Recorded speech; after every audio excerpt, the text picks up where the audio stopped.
Halo semuanya guys, kembali lagi sama gua Aldo di Detektif Aldo. Dan di video kali ini gua mau membawakan berita terkini ya. Nih bikini tentang apa yang sedang rame banget nih ya, dibicarain sama orang-orang di jagat internet, sosial media dan kawan-kawan, yang bikin saham Nvidia itu merosot turun dalam waktu yang super singkat banget. Dan apalagi kalau bukan si DeepSeek AI dari Cina yang udah gue install di iPhone gue.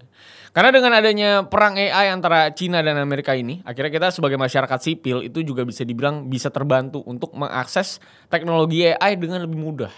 Karena si DeepSeek ini ternyata bisa perform dengan lebih baik di beberapa skenario penggunaan dibandingkan raksasa AI dunia yang bukan lain adalah OpenAI. Jadi udah jelas harga yang ditawarkan dari mereka juga pasti bisa jauh lebih murah dibandingkan dengan apa yang ditawarkan oleh OpenAI. Jadi memang ini adalah ancaman baru ya buat perusahaan-perusahaan bahkan Amerika Serikat itu sendiri. Karena dengan adanya DeepSeek AI ini yang dibuktikan bahwa memang Cina itu bisa membuat AI dengan murah dan tetap fungsional untuk banyak orang. Walaupun ya tetap aja ya kasarnya dengan adanya AI dari perusahaan sebesar ini yang tipenya cloud based dan butuh internet, pasti ada aja lah isu keamanannya memang yang dari dulu juga sudah eksis. Dan yang jadi isu keamanan di sini adalah tinggal gimana kitanya aja lah. Mau ngasih data-data kita ke OpenAI yang adalah miliknya perusahaan Amerika atau ke DeepSeek yang adalah miliknya perusahaan Cina bisa dibilang. Jadi terserah lu aja. Nah tapi ya sebelum ke pembahasannya, dari beberapa video gua sebelumnya pada tuh komentar mulu ya soal bibir gua yang kering katanya. Ya sebenarnya maksud gua kan kerjaan gua juga ngomong mulu ya di ruangan ber-AC. Jadi gimana tidak kering pastinya. Tapi oke nih ya, sekarang bibir gua sudah tidak kering lagi karena sekarang gua udah punya lip serum Skintific yang tidak cuman melembabkan ya, tapi juga bisa mencerahkan karena udah mengandung vitamin C, itu terus ada peptide juga, ada squalene dan juga 5X ceramide-nya. Nih, langsung aja gue coba pakein sekarang biar lu pada bisa lihat langsung betapa mudah dan nyamannya ini lip serum dari Skintific. Jadi tinggal kalian buka aja ya tutupnya, terus kalian bisa pencet sekali aplikatornya nih, dan langsung kalian bisa olesin aja di bibir kalian kayak gini.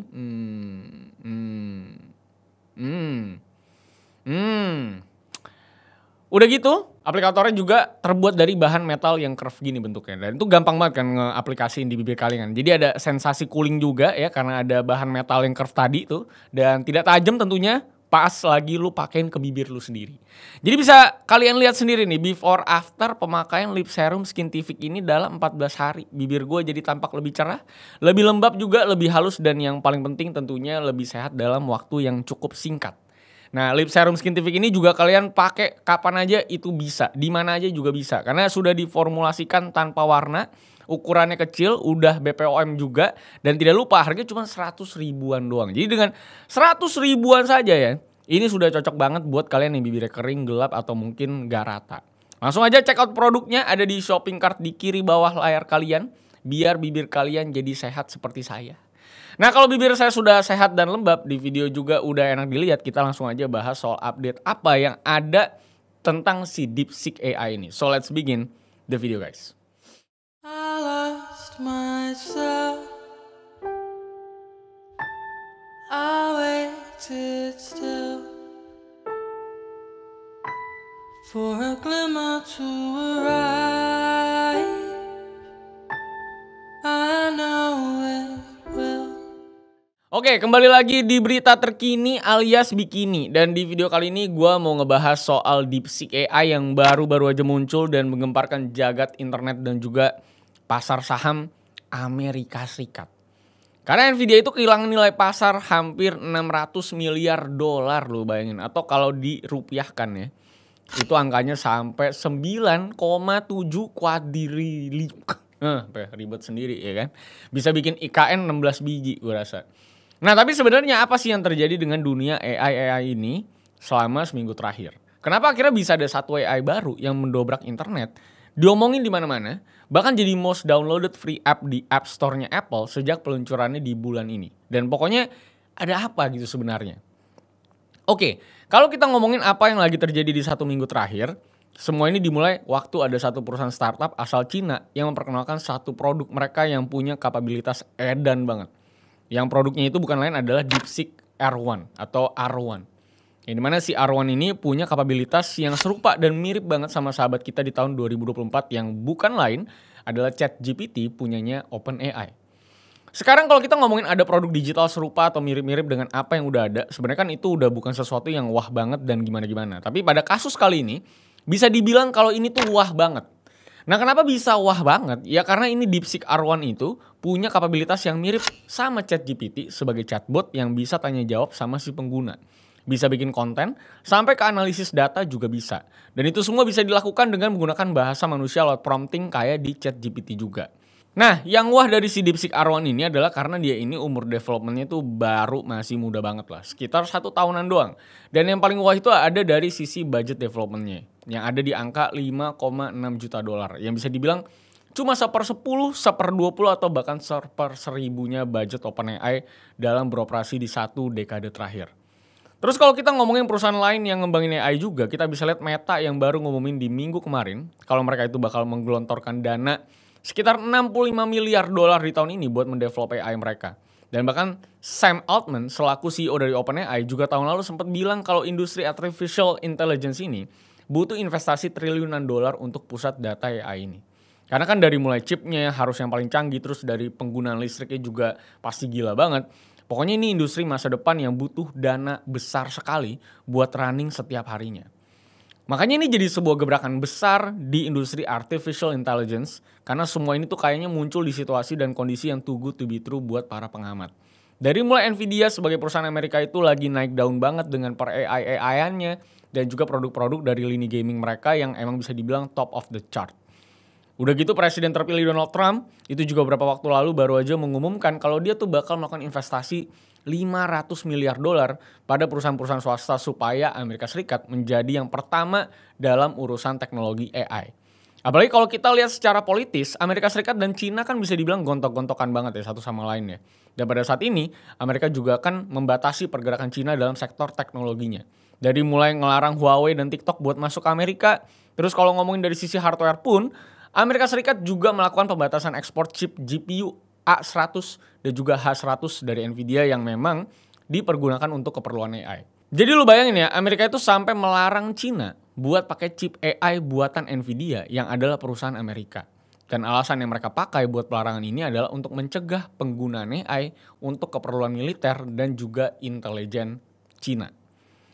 Tapi pada kenyataannya, setelah melakukan pelarangan ini itu buat menghambat pergerakan Cina yang memang semudah itu buat mengamati dan meniru teknologi atau apapun itu sebenarnya si Cina ini, sekarang mereka udah bisa mengeluarkan produk chatbot AI yang secanggih ini dengan biaya yang cuma sepersekiannya biaya development AI dari perusahaan Amerika.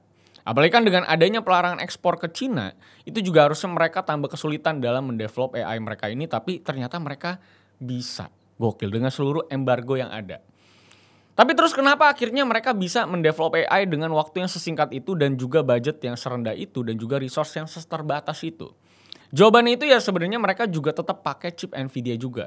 Yang adalah chip Nvidia H800. Jadi kalau ngomongin pelarangan ekspor yang dilakukan sama Amerika, kan chip yang dilarang itu adalah chip A100 dan juga H100. Dan untuk chip yang akhirnya bisa diekspor ke Cina, itu adalah chip A800 dan juga H800. Yang adalah hasil tuning ulang chip A100 dan H100 yang diturunkan performanya. Jadi kalau ngomongin wah kan Nvidia itu perusahaan Amerika, kok tetap mau ekspor ke Cina? Bahkan sampai bela-belain bikin chip versi Cina sendiri supaya bisa diekspor. Jawabannya jelas. Duit. Karena kan perusahaan juga pasti pengen nyasar market sebesar-besarnya. Dan bisa dibilang Cina itu adalah market terbesar yang ada di bumi. Untuk apapun. Apalagi lawannya juga Amerika yang lagi gencarnya soal teknologi per AI-an. Jadi pasti Cinanya juga lagi getol-getolnya mengembangkan AI versi mereka. Karena ini adalah masa depan. Karena kalau kita lihat ke pernyataannya juru bicara Nvidia di tahun 2023 aja. Mereka bilang kalau yang pakai chip H800 ini itu ada dari mulai Alibaba Group, Baidu, sampai ke Tencent juga. Jadi memang perusahaan-perusahaan Cina raksasa yang demand chip-chip ini, jadi ya gimana nolaknya, karena itu adalah giant company gitu.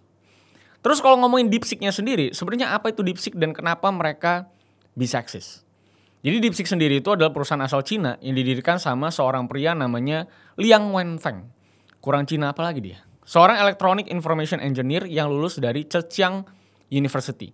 Dan yang bikin nama DeepSeek dengan Liang Wenfeng makin meledak di dunia internet juga bukan cuma sekedar karena bikin chatbot AI mirip ChatGPT. Tapi yang bikin ini orang disalut-salutin itu adalah karena si DeepSeek R1 ini bisa running di penggunaan memori yang lebih rendah daripada rivalnya. Yang ujungnya adalah penggunaan energi yang lebih rendah dan lebih cost efektif karena listrik dan lain-lainnya tentunya lebih rendah. Makanya ini akhirnya membuat masalahnya itu merembet kalau kita lihat ke pasar saham. Di mana saham perusahaan-perusahaan energi juga ada yang turun juga. Karena para investor takut kalau Cina aja bisa bikin teknologi yang se-cost efektif itu, apa nggak rugi ntar mereka invest di perusahaan energi yang bisa aja nanti semakin berkurang penggunaannya. Dan gak cuma itu aja ya, banyak juga pandangan dari pengamat barat yang menganggap kalau AI dari Cina ini menipu in a way. Seperti dari kata-katanya Naomi Hefner, seorang asisten profesor manajemen teknologi dari salah satu universitas di Swiss. Dia bilang kalau DeepSeek ini nggak jelas apakah dia ngetrain AI-nya itu dari nol banget atau kayak gimana. Karena dengan pendanaan sekecil itu, bisa jadi kalau data-data dan model-model yang mereka train itu ada yang mereka ambil dari datanya OpenAI yang dicuri sama si DeepSeek buat dijadikan AI mereka. Dan kalau kita ngomongin safety-nya juga, banyak yang beranggapan kalau DeepSeek sendiri itu mengambil terlalu banyak data penggunanya. Yang walaupun mereka sebut kalau data yang diambil itu disimpan di server aman yang ada di Cina. Dari mulai alamat email, nomor telepon, tanggal lahir, teks yang kalian masukin, audio yang kalian masukin, chat history, sampai ke jenis handphone, OS, IP address kalian, sampai ke keystroke patterns alias apa aja yang kalian ketik dari device kalian. Itu kira-kira yang di-harvest datanya. Makanya kalau kita lihat ke pendapatnya advokat privasi digital dari ExpressVPN, dia juga bilang kalau dari DeepSeek sendiri itu ada potensi keamanan yang kurang, terutama dari sisi privacy policy-nya yang sebegitu ganasnya dalam mendapatkan data-data penggunanya. Walaupun kalau kita lihat ke pendapat lain, banyaknya juga yang beranggapan kalau ini AI yang memang beneran oke dan sangat-sangat revolusioner buat Cina dan semua penggunanya. Dan ini memang sangat signifikan penggunaannya buat kita-kita yang hidupnya itu bergantung dengan internet. Karena ya jadi semakin banyak opsi aja buat kita para pengguna. Dan tentunya paling pentingnya adalah tidak dimonopoli sama satu produk ataupun satu perusahaan doang. Walaupun kalau ngomongin propaganda-propagandaan, mau dari Cina ataupun dari Barat, kayaknya itu bakal selalu ada dan selalu eksis di antara kita semua. Karena mereka masih disupervisi sama negara. Dan baik dampaknya sedikit atau besar, rasanya kita sebagai remahan ciki di bumi ini, cuma kita doang yang bisa memilah-milah dan memfilter apa aja yang bisa dipercaya dan apa yang harus kita buang jauh-jauh dan ya tahu ini buzzer apa bukan. Karena kalau dari US-nya sendiri aja, US Navy itu kabarnya dilarang buat memakai DeepSeek karena takutnya ada spyware atau ada data-data US Navy yang masuk ke sana dan jadi sasaran empuk untuk militer ataupun badan intelijen Cina. Jadi kayaknya sebagai rakyat sipil biasa seperti kita-kita ini, kita yang hidupnya tiap hari berkenaan dengan internet, ya akhirnya cuma bisa memilih antara kita menyebarkan data dan behavior kita ke barat, alias Amerika Serikat, atau menyebarkan data dan behavior sehari-hari kita dalam berinternet ke Cina. Kayaknya udah gak bisa kabur juga kita dari sana kalau kita memang butuh yang model-model chat-chatan kayak gini. Dan harus pintar-pintar saja dalam berinternet setiap harinya. Kalau gue pribadi, kayaknya ya, asikan ke Cina aja gitu sekalian ya. Paling ngapain sih gitu dia ya? Kayaknya yang terancam tuh cuma Amerika doang karena ya lagi-lagi mereka kan negara adidaya. Dan memang kalau kita ngomongin di DeepSeek pun ada beberapa informasi yang memang masih ya bisa dibilang masih ditahan lah untuk dikeluarkan.